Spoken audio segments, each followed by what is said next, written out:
I'm Sarah. I'm Maddie. And this is CMSJ News. And our topic today is slavery. To start off, we should go back in time. Let's go to ancient India. What were they called? They were called untouchables. How does one become an untouchable? An untouchable is born into their caste system. Slavery was based on religion and debt. What religion? Hindu. What about the debt? Technically, they are not considered slaves, but they do owe debt to someone, and they are not allowed to leave unless they pay it off.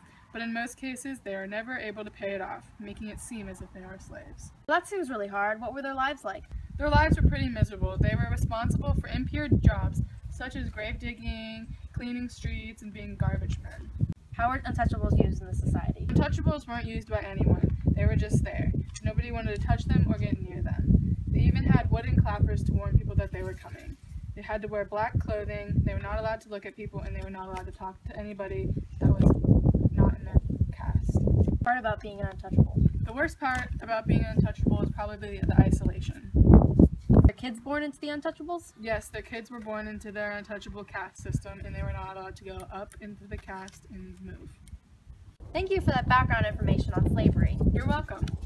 Now let's talk about modern slavery. What's the biggest form of modern slavery now? The biggest form today would definitely be sex slavery. People become slaves by traffickers using violence, threats, blackmail, false promises, deception, manipulation, and debt bondage. Sounds pretty awful. Some are lured by the promises of legal work, some are sold by their boyfriends, friends, neighbors, even parents. Others are promised marriage, education, opportunities, and a better life. What was slavery based on? Race, gender, debt, religion? Human traffickers don't really look for a certain person. They look for anyone they can physically put into slavery, mentally force into slavery. They look for, in the United States, usually women or kids, and they look for whoever their clients or company want. What was sex slaves' life like? According to Trafficking Resource Center, sex slaves have a very difficult life. They are passed through many traffickers, making them further from their home. Women are traveled through multiple countries before they come to their final destination, making them become confused and disoriented. While in custody of their trafficker, they are obligated to pay back a large recruitment and transportation fee before they can be released into custody of their client. Before they get to serve their clients, they are forcibly raped by their traffickers, initiating the cycle of abuse and degradation. The victims are told they are illegally in the country, making them more dependent on their traffickers. Once in custody, their passport and official papers are taken from them and held. The victims are deprived of food and sleep and are unable to move freely and are physically tortured. They are kept in captivity. This is accomplished by the women being told that their family will be murdered or harmed if they tell anyone of their life. Victims experience various stages of degradation and physical and psychological torture. One of the causes of this is the unknown culture and language of where they are. How are they used in society? In society, they are used in resident brothels, escort services, fake massage businesses, strip clubs, street prostitution, any variety of the sex industry. What is the single worst part of being a slave in this society? The single worst part of being a slave in the sex industry is the mental and physical effect it has on you. The effects of being a sex slave. The effects of being a sex slave are that you're very likely to get HIV and get pregnant because of what your job is, and they go through so much. They are abused, held captive, sold, tortured, and so many other things that cause psychological stress and frustration. Even once out of slavery, these still affect them and make life really hard. Considering that they are sex slaves, are there children born into it? There are definitely children born into it.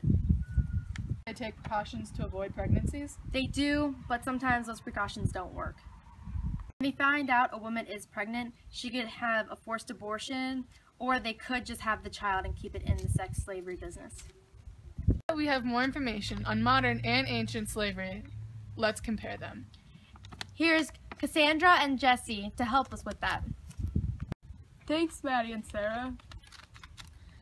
Jesse, what are the key differences between the slaves, ancient slaves, and future slaves? Well, Sarah talked about the ancient slaves, which were the untouchables, which weren't officially considered slaves. They were responsible for impure jobs like picking up garbage and digging graves. They are basically jobs that we leave responsible for criminals today. Maddie chose a more modern approach with the U.S. sex trafficking. The natives were more responsible for work, and the sex slaves were confused and tricked into wanting to stay without knowing it, and they were repetitively raped or abused. What were the similarities between them two? I noticed the similarity of children being born into slavery. They also had a debt due, but they couldn't pay it. And they were people that others had around to just use for their needs. Does one seem worse than the other? Personally, I find them both pretty awful, but the U.S. sex trafficking was worse to me. Why do you think this? Because Maddie said a woman could be used to up to 30 times a day, and it leaves their victims physically and mentally torn apart. What were the long-term effects for the untouchables? Their heritage, because if you were born into a certain family, you were avoided for reasons that you couldn't do anything about. And people banged sticks together to warn people that you were coming. What was the long-term effects for the sex slaves? There were multiple. They had sexually transmitted diseases, depression, mental breakdowns, pregnancy, and living with the memory of having to be tortured. How did the society justify the untouchables? They made it seem alright because of the religion that they were in. The untouchables were in the lowest caste system possible, so they thought that they were basically a different species and thought it was okay to be treated the way that they were. What about sex trafficking? The sex slaves didn't really know better either, because they were confused by the traffickers and weren't chosen on any standards. The only thing that mattered was being a woman or a child, and they confused and drugged their slaves to make them think that it was okay to be with their traffickers, making them feel dependent on them. How was slavery viewed in ancient India? In ancient India, they thought that slavery was just like seeing somebody walk your dog. It was the normal societal thing to do, and they didn't see anything wrong with it. What about today? How do we view it today? Today it's basically frowned upon, because if you live in a family that was known for for slavery, you are basically shunned.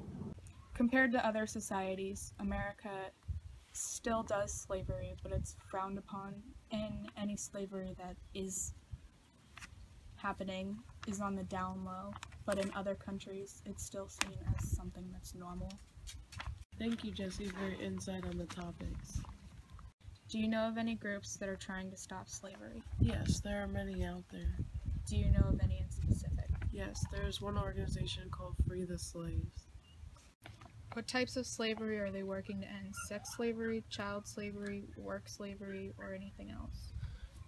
They're working to end sexual expulsion, other forms of labor, debt bondage, which is where you have to pay debt, and in most countries is illegal. What part of the world is this organization focused on most? India. Why is it such a big problem in this region of the world?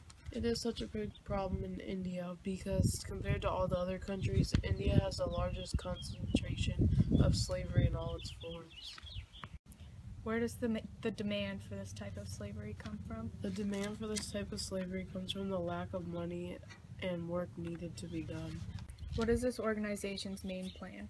The organization Freeing the Slaves is a non-profit who gets donations, spreads the word, and they're just in it for freeing the slaves.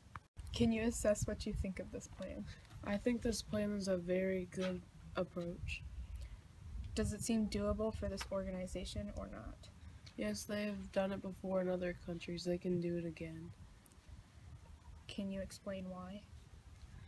Free the Slaves organization, they're only in it to end slavery, and that's their main focus, really nothing else. Thank you for the insight on Free the Slaves. Let's bring it back to Maddie and Sarah. Slavery is a big thing today, but not many people people should get informed on it.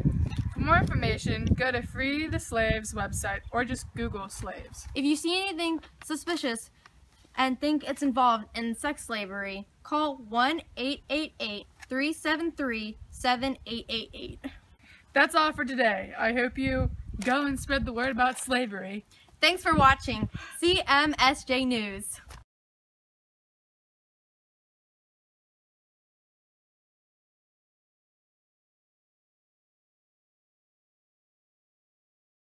Hi, I'm Maddie. Hi, I'm Maddie. And I'm Sarah. I'm Maddie. And this is CMS. To start off, we should go back in time. We need to go back in time. Let's go to ancient India. Why? Cassandra, you're laughing and it's making me nervous! What was slavery based on? Gender? Sarah! What was slavery based on? Gender, race, religion, debt? Slavery.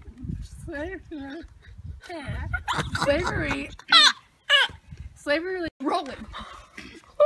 How were they? Should I stop going in there? Still rolling. Sarah! Did you just say ready, set, toe? Yes, here is Cassandra. Dang it. Thanks, Cassandra. If you see anything suspicious. If you see anything suspicious. I missed the best of slaves. Oh my god, I pressed it. I had it. I can't do it.